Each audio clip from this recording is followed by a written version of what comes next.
Hello everybody and welcome to the video. My name is Brandon.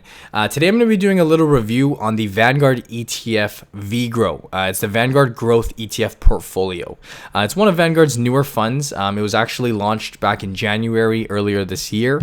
I've been getting a lot of questions on this fund. It seems like it's a very popular fund at least amongst the online investing community. So in this video I wanted to do a little overview of the fund. We'll take a look at the different components, kind of look under the hood and see exactly what it is that you're investing in. We'll take a look at the fees, everything important about the fund, everything that you should know if you're interested in potentially investing in this fund. And then at the end of the video, I will give you guys my thoughts, my opinions on this new ETF. So let's get on with the video. I'll quickly say, if you guys enjoyed the video, feel free to give it a like. And if you're not already subscribed to my channel, I post a video every Monday. So we're here on Vanguard's website.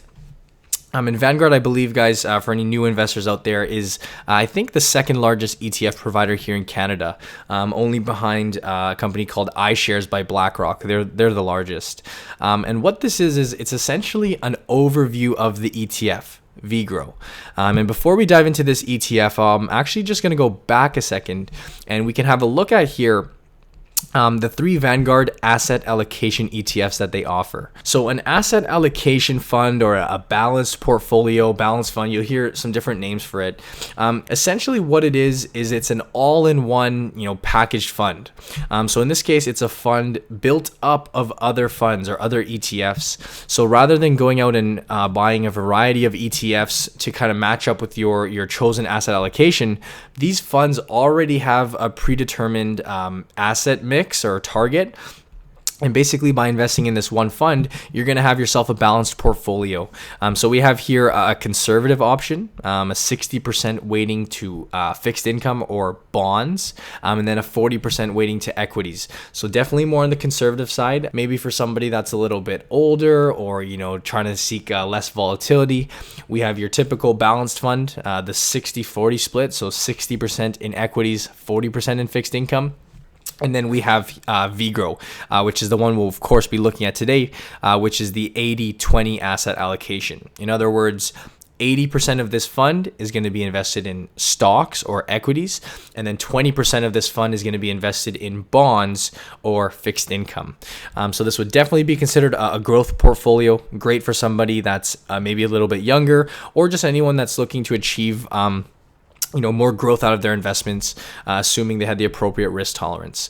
So we'll go back to this page here, and I guess we'll start off with the objective of this fund, all right? The Vanguard Growth ETF portfolio seeks to provide long-term capital growth by investing in equity and fixed income securities. And the keywords that we're going to be looking at here, guys, is long-term capital growth, all right? When you have 80% of the fund investing in equities, you would expect to see a higher return over the long term, but with that would come a higher level of volatility, right? That's the characteristics of investing in stocks. We'll skip over this investment strategy part. We'll have a look over here at some of the key facts for this fund.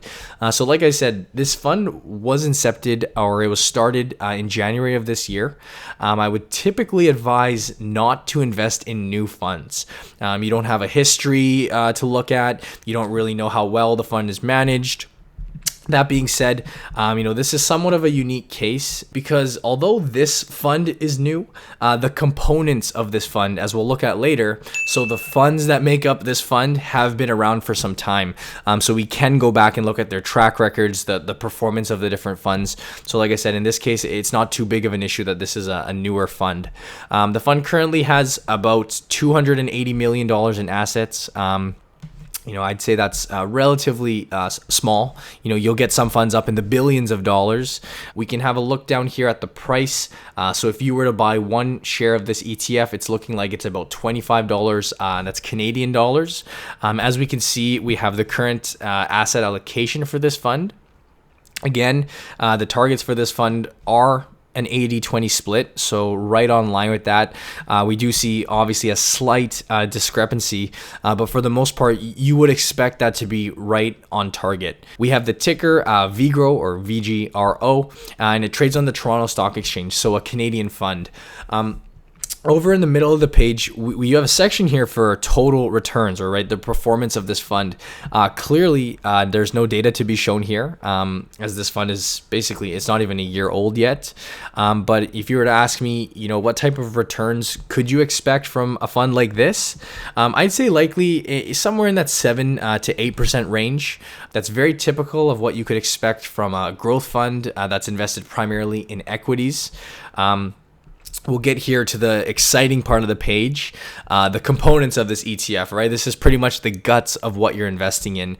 And, just to clarify again for anyone that's still unsure, VGrow is a fund built up of other funds. So all of these funds right here that make up VGrow, these are all independent ETFs. You can go have a look on Vanguard's website. You can take a look into each one of these ETFs individually, check the different holdings, the performance, etc. But what we're looking at here is that currently, or as of June 29th, the Vanguard US Total Market Index ETF, so this is a US ETF that invests in US companies, represents about 30% of this fund. So it's the largest component of VGrow currently, and that's good. You want to have a good chunk of your money invested in the US market. It's probably the greatest market in the world. About 25% of this fund is investing in a Canadian ETF, or the Canadian market. You have 19% in the developed all-cap ETF, excluding North America. So this would be some of your international companies, giving you a good level of international exposure. You've got a Canadian bond fund, so this would be part of your fixed income portion. You got an emerging markets fund, so some exposure to these growing markets, mostly international.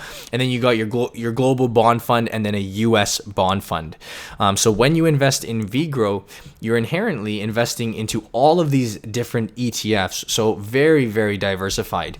And we think that each one of these ETFs individually could have upwards of 1,000 or a couple thousand holdings themselves. And you're investing here in multiple ETFs. In fact, we have a look here at their top 10 holdings for this fund. So these are just the top 10. But technically, the number of holdings total in this fund is over 12,000 different holdings. So by investing in VGrow, you are, like I said, inherently investing in over 12,000 different companies, extreme level of diversification. And that's, of course, one of the major benefits of investing in an ETF or an index fund. I mean, when you're investing in that many different companies, your risk is very much spread out. In fact, although this is a growth portfolio, it's actually listed as a low to medium risk fund. And it's for that exact reason, just the amount of diversification that the fund offers. But as of right now, the top 10 holdings are looking like Royal Bank, TD Bank, Bank of Nova Scotia, Suncor, Enbridge, CNR, Apple, BMO, Microsoft, Amazon. So very much expected when you have the bulk of your portfolio is invested in the Canadian index, the US index. We can have a scroll down here to see the sector breakdown. Again, they're very diversified, spread amongst multiple sectors. If it were up to me personally, I'd likely have the oil and gas sector weighting slightly lower, but that's just the way it is, right? You're investing in the Canadian market, you're gonna have a high exposure to energy, financials. That's just the way the index is structured. But before I wrap up this video, guys, and give you my final thoughts, there's one important thing that I did not forget about. It's the fee, right? The management fee. And basically, for anyone that's familiar with ETFs or any managed product for that matter, there is a fee that you have to pay for investing in this fund. And VGrow's management fee is currently 0.22% or 22 basis points. And what that means is that if you were to invest $100 into this fund, every year they're going to charge you 22 cents in fees. And this is separate of commissions, so you still have to pay a commission when you buy and sell the fund. This is just an ongoing annual fee that's charged every year. It's just what you have to pay. It's just the cost of investing in a managed product like this. So what are my thoughts on this fee? Well, I mean, let me start off by saying this is substantially cheaper than a mutual fund. A typical equity mutual fund would probably run you somewhere along the lines of 2 to 2.3, sometimes 2.5%. So this is 0.22% versus 2%. So still extremely cheap relative to a mutual fund. But I would say it's on the higher end for an ETF. By no means is it extremely high. I mean, you can get some ETFs that are much higher than this, but I would say it's still slightly, on the higher side. I mean, you can find some ETFs that are as low as 0.06 or 0.08%. So in this case, we could call that like 15 basis points cheaper. For example, we can look here at VFV, which is one of Vanguard's more popular ETFs that tracks the S&P 500 index. So this ETF has an MER or a fee of 0.08%. But VGrow is an asset allocation fund, right? You can't compare them apples to apples. You're basically paying a higher fee so that this portfolio is balanced on target. It's basically it's the price that you got to pay for this, excuse me, for this all-in-one package. So would I consider 0.22% high? I'd say it's quite reasonable, and I'd have absolutely no issue if someone were to say they wanted to invest in this fund. It's a great fund for the right person. Someone that wants to, purchase a fund, not have to worry about rebalancing. They want to sit back, kind of have their portfolio just on target. I mean, this is a perfect fund or a perfect ETF for you. The downside, of course, is that you have no flexibility on the different weightings on your investment. You can't say, let's bump up our Canadian exposure or decrease our bond weighting. You can't, right? That's the whole point of the fund, is that it's out of your control. I would say that, technically speaking, if you wanted to be more involved, more hands-on with your portfolio, you could technically pay less in fees by going out and buying the funds individually. But again, you're paying this extra premium or this little premium to have this, pre-packaged fund for you. At the end of the day, I believe that there's a good reason why this fund is gaining popularity. It fits a specific group of investors, people that are striving for growth, right? They want to invest simply on their own. Maybe they don't want to have the constant stress of monitoring their funds, worrying about rebalancing. Hey, this is the great option for you. The 80-20 split, the asset allocation, is personally what I aim for. Definitely a growth dominant portfolio, but still very important to have at least some exposure to bonds. All in all, great fund from what I can see. If it lines up with your investment objectives, your risk tolerances, I would see no issue investing in it, popping some money away in here for your retirement. So guys, I hope you enjoyed the video. I hope we kind of covered there what you were looking for. I think that gives you a nice overview of at least what you should know at a base level prior to investing in this fund.